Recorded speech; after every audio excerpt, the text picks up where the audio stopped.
La réplication de l'ADN n'est pas toujours conforme. C'est ce que nous allons essayer de comprendre aujourd'hui, en quoi cette réplication n'est pas toujours conforme. Alors, un rappel, c'est quoi la réplication? Alors, on parle de réplication semi-conservative. Nous en avons parlé dans d'autres cours. Je vous invite à vous y référer.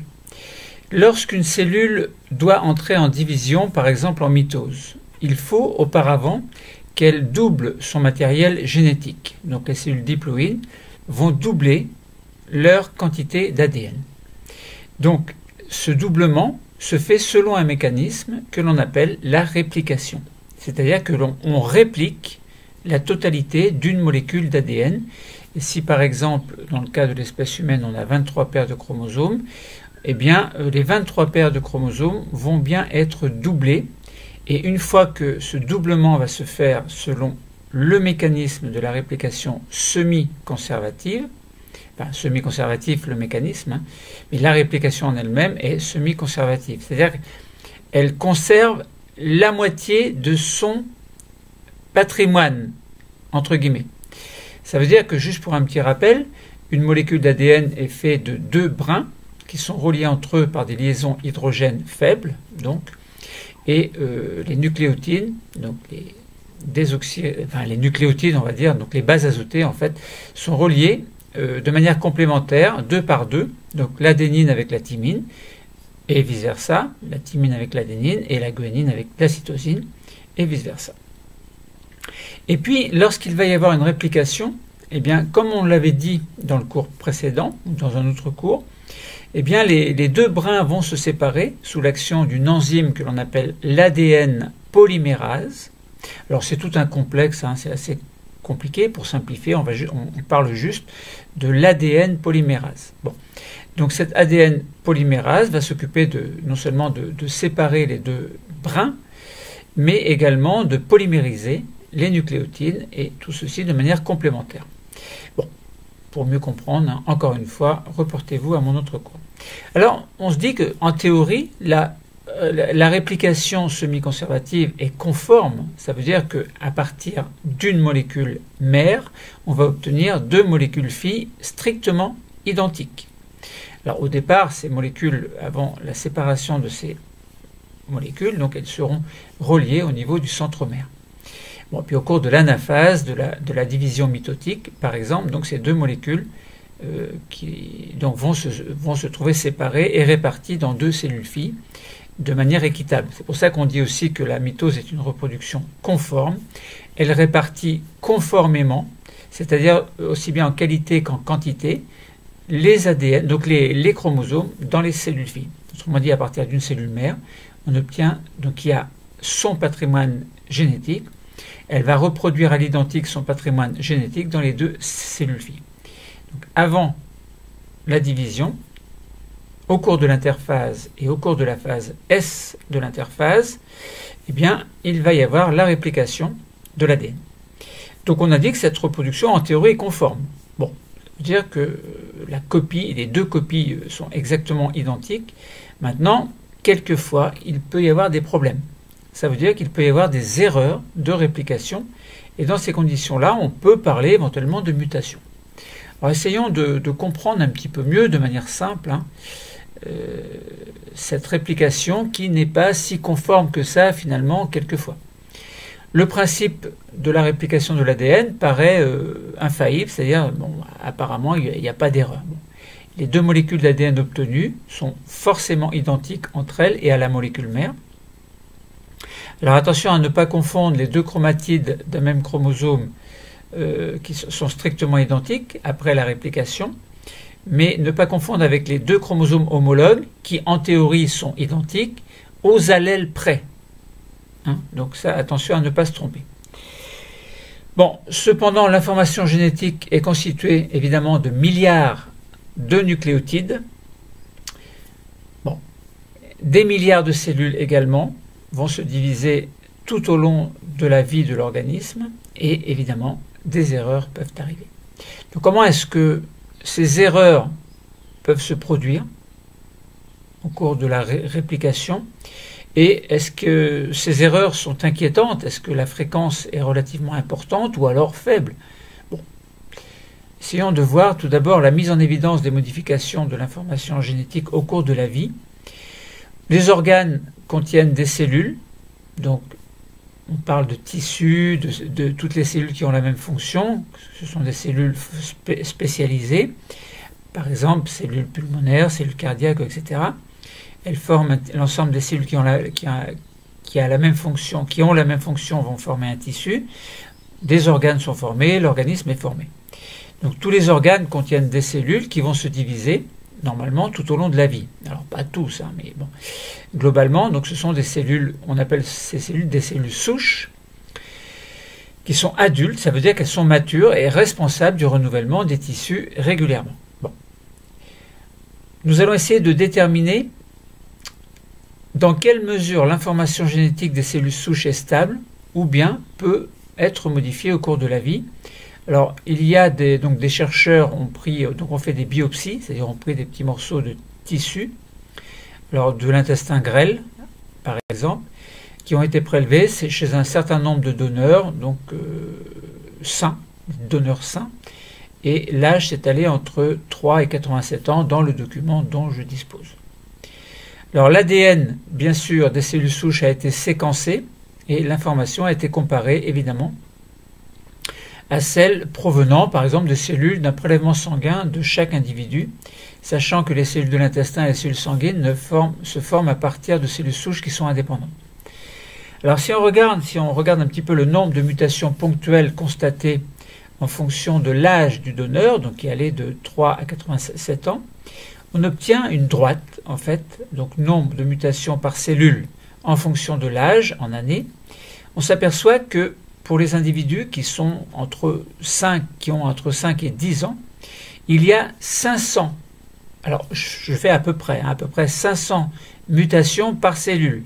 Alors vous allez dire c'est énorme, oui c'est énorme, mais il y a des milliards de nucléotides. Donc c'est énorme peut-être quand on dit 500, mais à l'échelle à laquelle on doit se référer par rapport au nombre de nucléotides, c'est pas tant que ça.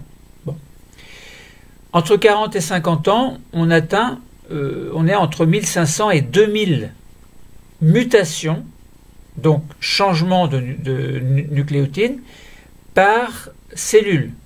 Hein. Donc, sachant qu'il y a des milliards de cellules, vous comptez un petit peu, ça fait beaucoup. Et puis, entre 70 et 90 ans, eh bien, le nombre de mutations augmente encore beaucoup, puisqu'il varie entre 2500 et plus de 3500, à peine 4000. Bon. Donc vous voyez, c'est énorme. Donc autrement dit, on peut en conclure que plus les personnes sont jeunes et moins il y a de mutations par cellule. Bon. Donc ça veut dire que ces mutations sont réelles, elles existent. Bon. Est-ce qu'elles sont toutes dues à la réplication qui aurait subi un mauvais mécanisme ou qui aurait subi des erreurs? Pas sûr. Hein. Il peut y avoir d'autres causes. Bon. En tout cas, là, on peut se poser la question. Hein. Bon, plus les personnes sont âgées, plus il y a de mutations. Alors, le remplacement d'un nucléotide par un autre est ce qu'on appelle évidemment une mutation. Alors, s'il y a simplement un nucléotide qui est changé, donc une base azotée qui est changée, eh bien, on parle de mutation ponctuelle. Alors, on peut très bien également avoir plusieurs nucléotides qui disparaissent ou qui sont ajoutés pour X raisons.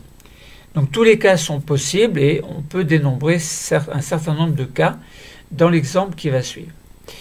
Type de mutation ponctuelle constatée dans les cellules souches de 2 donneurs, et ensuite on verra la fréquence des mutations ponctuelles selon les organes étudiés, et là on prendra l'exemple sur 3 organes. Alors si on regarde dans un premier cas, un type de mutation, alors sur un brin, donc il y a 2 brins dans une molécule, alors on va prendre l'exemple du brin numéro 1, puis ensuite nous verrons le brin numéro 2. Alors on va attribuer des couleurs à la fréquence, donc à la répartition des différentes mutations que l'on fera en pourcentage, et on va attribuer des couleurs. Donc on s'aperçoit, donc si on regarde le graphe, il y a du bleu, du gris, du rouge, du violet, du vert, du rose. Sur l'axe des ordonnées, on a la répartition des différentes mutations en pourcentage. Tout d'abord, pour un individu, pour un enfant de 3 ans, on a compté au total 795 mutations, et on peut compter le nombre de mutations différentes selon le type de mutation. Par exemple, pour le brin numéro 1, si le C est remplacé par le A, c'est-à-dire la cytosine remplace le A, donc si à la place de C on a A, admettons, il y a à peu près 15%. Donc 15% de la totalité. Donc ça veut dire si on fait 15% de 795, on obtient un certain nombre. Donc on a 15%. En gris, donc ça c'était pour la couleur bleue, 15%. En gris, on a, si le C est remplacé par un G, donc cytosine remplacée par une guanine, on a à peine 5%. Donc là on passe de 15 à 5%, donc un petit peu moins. Si le C remplace le T, eh bien on a en rouge alors 55%. C'est énorme et c'est la mutation la plus fréquente. 55%. Le C et on a un T à la place. Donc on enlève le C, on a un T à la place. Et donc en violet, on aurait à peu près 5% pour le violet. Donc pour T donne A. T versé en vert 5, donc pas 5 mais 15% à peu près, et le rose on aurait à peu près, donc le T donne G, à peu près 5%, à peine 5%. Alors évidemment, pour le brin numéro 2, eh bien on aurait, donc si on avait C, on a G, donc si on a le A à la place du C, bien évidemment, au cours de la réplication, on aura le T. Et puis on continue comme ça sur le brin numéro 2. Si le C était remplacé par un G, bien entendu sur l'autre brin on avait le C. Et tout doucement, pas tout doucement, mais enfin on continue. Le rouge, on avait le C, on avait un T à la place. Donc du coup sur l'autre brin on a un A, etc. Bon, donc là on voit bien que la fréquence de mutation, la répartition des différentes mutations, des 795 mutations, se fait de manière préférentielle sur une mutation au niveau de laquelle le C, on a un T à la place d'un C. Si on regarde la répartition des différentes mutations, toujours en pourcentage pour un âge de 78 ans, on obtient 3516 mutations et, chose très étonnante et peut-être logique, les pourcentages sont exactement les mêmes que dans le premier cas. Donc ça veut dire que l'on soit jeune ou que l'on soit âgé, le pourcentage de mutations telles que les mutations correspondant aux mutations que je vous ai proposées tout à l'heure, c'est la même chose. C'est le même pourcentage. Seulement, le pourcentage est beaucoup plus important. Le pourcentage est le même, mais le nombre de mutations est beaucoup plus important, puisque pour 3 ans, on a 795 mutations au total, et alors que 78 ans, on a 3516 mutations au total. Je répète, le pourcentage de mutations est le même. Chose très étonnante. Ensuite, autre cas, c'est regarder la fréquence de mutations ponctuelles selon les organes étudiés. Alors, on prend le cas du côlon, de l'intestin grêle et du foie. Eh bien, si on regarde le nombre de mutations ponctuelles par cellule et par rang, pour le côlon, donc la colonne bleue qui est représentée ici sur le graphe, eh bien, on a un petit peu moins de 40.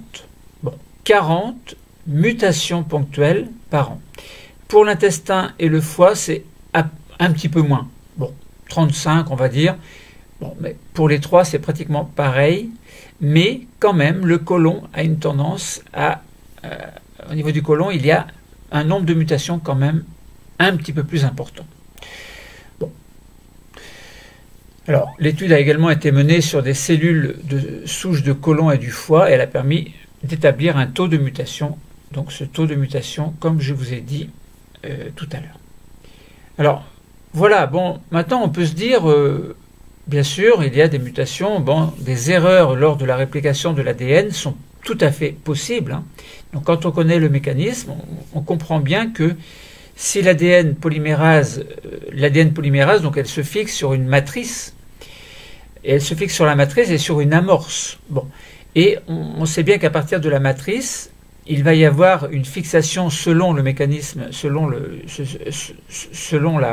la complémentarité des nucléotides. Par exemple, le C sur la matrice va se fixer. Alors, s'il y a un C sur la matrice, ça veut dire que l'ADN polymérase va mettre un G, c'est-à-dire une guanine, sur le brin néoformé, sur le brin nouveau. S'il y a une thymine sur la matrice, on aura évidemment l'adénine sur le brin néoformé. Si on a une cytosine sur le brin mère, donc sur le brin initial, donc la matrice initiale, le brin parental, on va dire, et bien sur le brin fils, c'est-à-dire néoformé, on aura adénine, puis le C, on aura un G avec le C, puis avec le T, on aura un A. Avec le T, plouf, on a un G. Et là, il y a une erreur. C'est un mauvais appariement. Donc ça veut dire que l'ADN polymérase s'est trompée. Alors on ne va pas dire qu'elle s'est trompée, elle n'a pas de cerveau, elle n'a pas de réflexion, mais le mécanisme est tel que l'erreur peut se faire. Donc ça veut dire un T se met avec un G.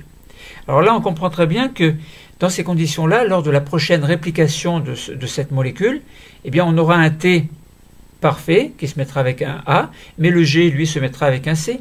Donc du coup, on ne va pas obtenir deux chromatines exactement identiques. Ce ne sera pas possible. Voilà. Donc, entre le brin d'origine et le brin néoformé, eh bien, le brin néoformé, sur le brin néoformé, en tout cas, il y a quelquefois des erreurs, et ces erreurs s'appellent des mutations. Donc, lors de la réplication, l'ADN polymérase construit deux nouveaux brins d'ADN à partir des brins mères existants, donc des matrices initiales, brins parentales, on va dire. La complémentarité se fait et quelquefois des erreurs arrivent. Alors, on estime que pendant la réplication, l'ADN polymérase se trompe en moyenne une fois pour 100 000 nucléotides répliqués. Mais bon, la fiabilité finale est estimée à une erreur pour 1 milliard de nucléotides répliqués. Bon, voilà. Donc on voit bien quelle est l'origine de l'erreur lors de la réplication. C'est pour ça que l'on dit que la réplication semi-conservative n'est pas si conforme que ça, mais dans sa globalité, elle est conforme. Bon. Alors, ensuite, ce qui est très rassurant, c'est que, et là on fait la corrélation avec ce qui se passe entre les jeunes et les plus âgés. On a dit que pour les plus jeunes, le nombre de mutations par cellule était beaucoup plus faible que pour les personnes âgées. Pourquoi? Parce que, alors, on a dit 500 par exemple pour les 3 ans. Bon, 500, et on a dit 3500, entre 2500 et 3500 pour les personnes âgées. Il faut savoir une chose, c'est que lorsqu'il y a des erreurs lors de la réplication, il y a un système de réparation de l'ADN.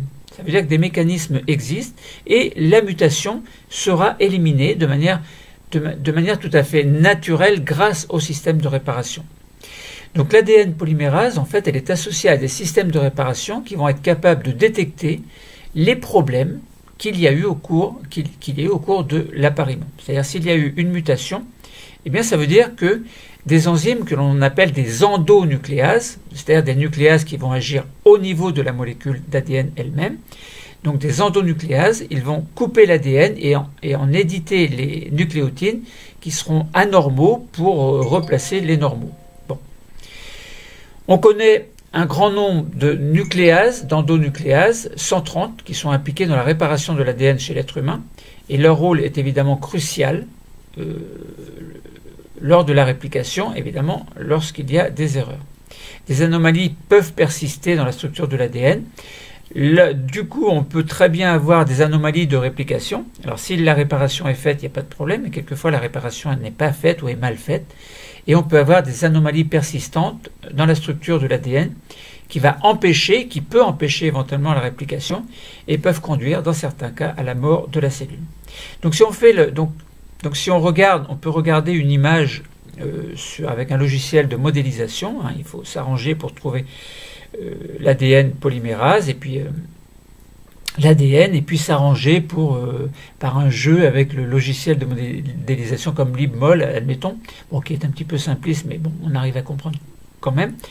Donc on peut mettre en évidence des liaisons covalentes qui sont anormalement formées entre deux nucléotides T successifs, par exemple. Donc ces dimères de thymine, T égale T, déforment l'ADN et vont perturber évidemment la réplication.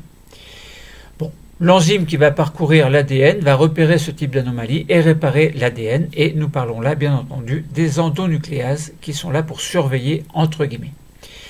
Donc, si on revient un petit peu sur le cas des jeunes qui ont moins de mutations que les vieux, on va dire, que les personnes âgées, eh bien, on peut mettre en avant également le fait que, alors, il peut y avoir des erreurs lors de la réplication, mais que le système de réparation n'est peut-être pas si efficace que ça. C'est-à-dire qu'il y a une perte d'efficacité. Donc, les endonucléases, on en a compté 130, elles ne sont pas forcément toutes efficaces pour réparer les mutations, ponctuelles en tout cas. Ponctuelles ou non ponctuelles, parce que si on parle de dimère de thymine, c'est pas ponctuel, c'est plutôt deux thymines qui se mettent ensemble. Bon voilà, donc nous avons pu déterminer à partir de quelques exemples concernant des organes et puis des prélèvements de cellules, afin donc déterminer la fiabilité de réplication de l'ADN. Bon, principe de la réplication infaillible, c'est pas si conforme que ça, mais globalement c'est conforme. Et quand la réplication n'est pas conforme, quand il y a des mutations, on a fort heureusement un système de réparation grâce aux endonucléases.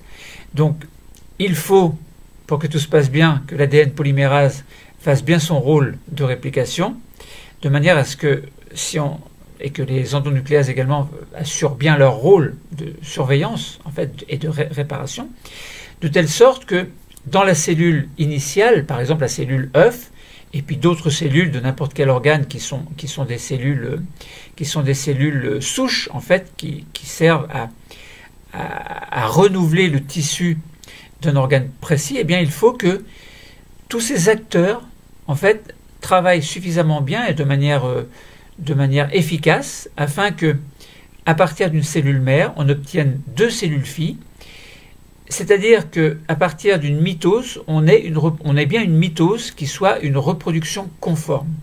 Alors la réplication elle-même doit être conforme, la mitose elle-même doit être conforme, et nous ne parlons pas bien sûr de la méiose, qui est un mécanisme un petit peu particulier. Voilà, donc nous avons répondu, je pense, globalement, évidemment, au problème que est-ce que des erreurs de réplication existent? Eh bien oui, ça existe. À quelle fréquence? La fréquence est relative, on en a parlé. Les fréquences sont plus ou moins importantes. Système de réparation existe, c'est très rassurant tout cela. Eh bien le cours est terminé. Merci.